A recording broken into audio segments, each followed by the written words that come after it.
Hola, muy buenas noches.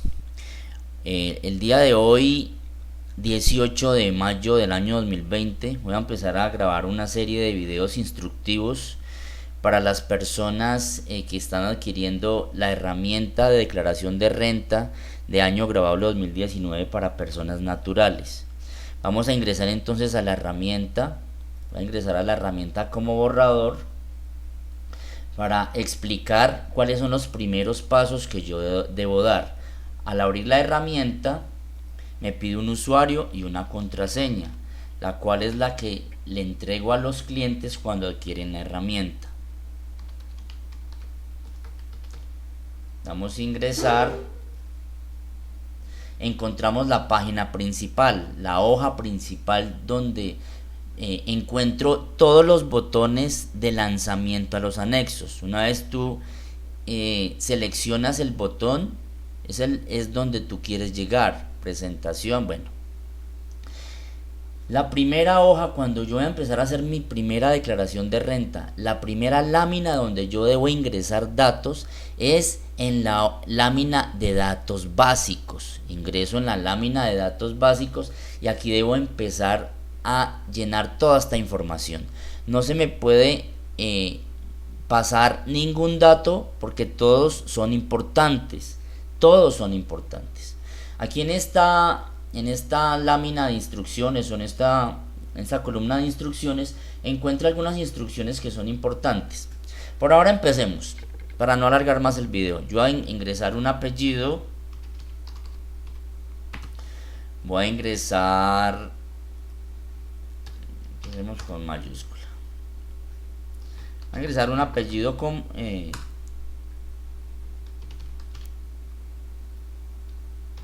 listo.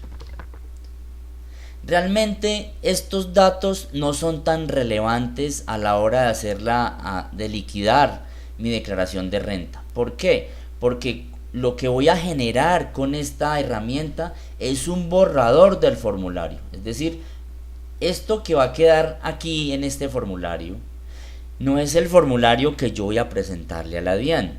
Es el formulario que me va a servir de guía para yo ingresar en la plataforma de la DIAN y trasladar los saldos allí. Ya cuando estén allí, pues ya podemos decir que tenemos nuestra declaración de renta. Es una aclaración que es muy importante hacerla. Pero por eso decía, no es tan importante colocar este nombre. Pero lo vamos a hacer para que observen entonces cuál es la manera de empezar a registrar información. Coloquemos un número de cédula cualquiera. El código de sección es el que aparece en el root y la actividad económica es la que aparece en el root.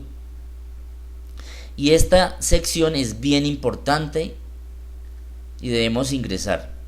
El impuesto neto. Si yo el año anterior presenté declaración de renta, entonces me voy a ir a la casilla que dice impuesto neto. Tomo la declaración de renta del año 2018 y en la liquidación privada observo donde dice impuesto neto y voy a trasladar ese saldo a este lado.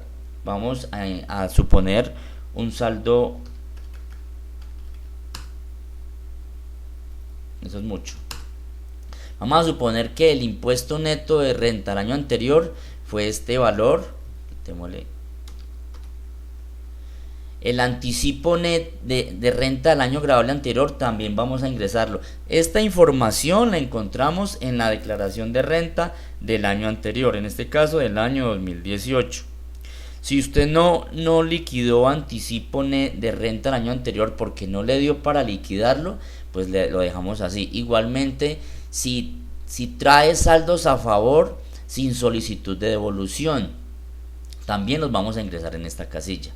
Aquí vamos a ingresar las pérdidas fiscales. En cuanto a las pérdidas fiscales, es muy importante que tengan en cuenta que dentro de la liquidación del año grabable 2019, en este formulario, en esta estructura que presentó la DIAN, no debemos clasificarlo en dos momentos. Pérdidas fiscales que fueron generadas antes del año 2017 y que hasta la fecha del 2018 no habían sido compensadas en su totalidad. Entonces esas son las que voy a ingresar acá.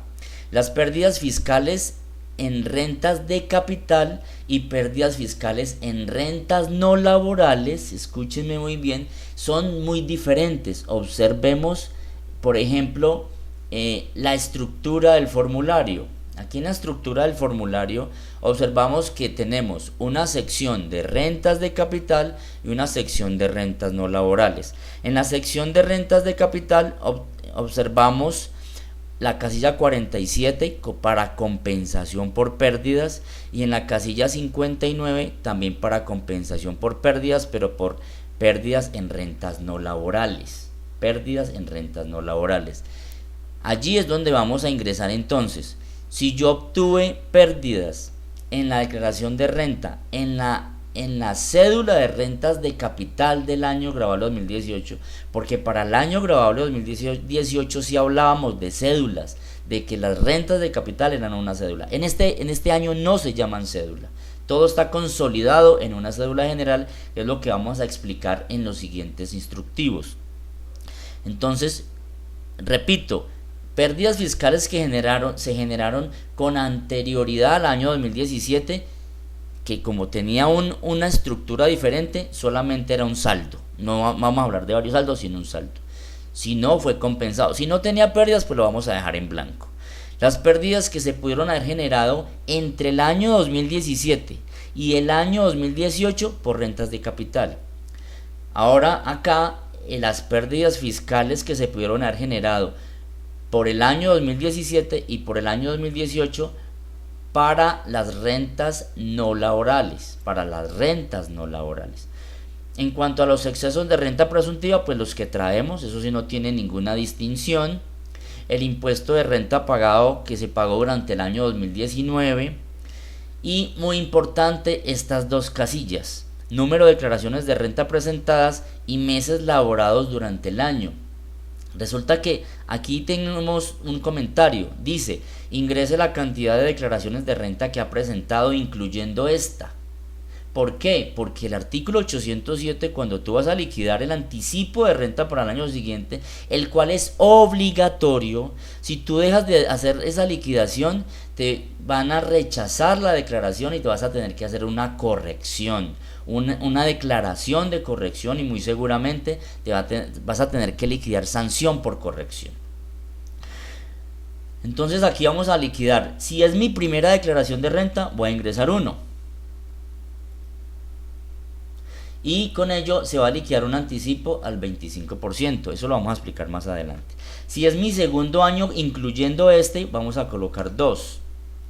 Y si esta es mi tercera declaración de renta o más declaraciones de renta, sin importar la cantidad, voy a colocar 3. Ya no necesito colocar nada más.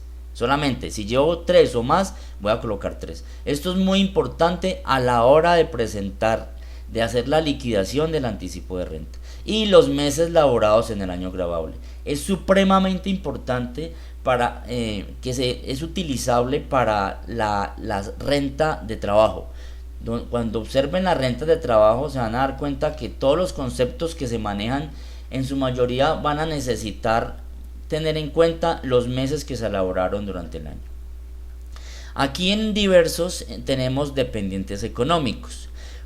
Si tú no tienes dependientes económicos, pues le quitas esta palomita, porque es para que se pueda liquidar como deducción el 10% de tu ingreso laboral. El 10% de tu ingreso laboral, que tiene una limitación.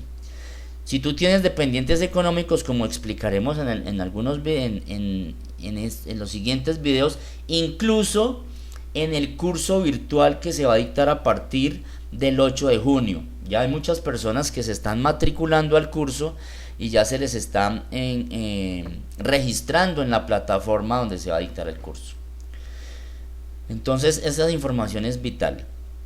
Aquí, si eres rector o profesor de universidad oficial, si no lo dejas en blanco. Si colocas dependientes económicos, puedes colocar el número de documento del dependiente económico, aunque no tiene mucha relevancia, porque esto lo vas a hacer en el formulario 210 de la plataforma. Aquí vamos a ingresar si eres oficial, suboficial o soldado profesional de las fuerzas militares. Sí, vamos a seleccionar entonces la palomita acá. Y si tú no tienes vínculo laboral, sino que eres un trabajador independiente, que tu actividad económica es objeto de alguna actividad donde se observe el factor intelectual o sean compensaciones por servicios, en ese sentido vas a a seleccionar esta palomita. Esa otra información que aparece acá es muy importante en el momento en que tú vas a liquidar alguna sanción de extemporaneidad, si te han emplazado anteriormente, para que se puedan hacer una liquidación y cálculos de algunas tarifas. El ingreso mensual promedio de los últimos 6 meses no lo puedes pasar por alto cuando tú estás incluyendo dentro de la renta laboral, dentro de la renta de trabajo, estás incluyendo cesantías para efectos de poder calcular el numeral cuarto del artículo 206 en cuanto a la limitación de las cesantías que estás registrando como ingreso.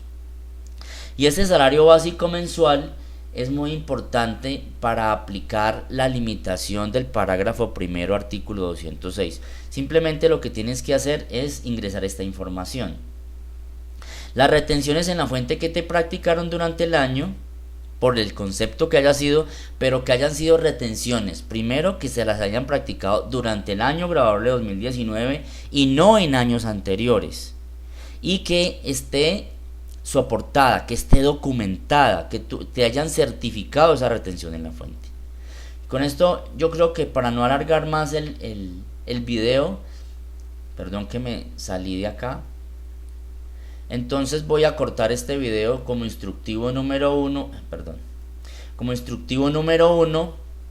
para que podamos seguir dando explicación a los demás videos. Esta es la hoja principal donde vas a ingresar información. Feliz día.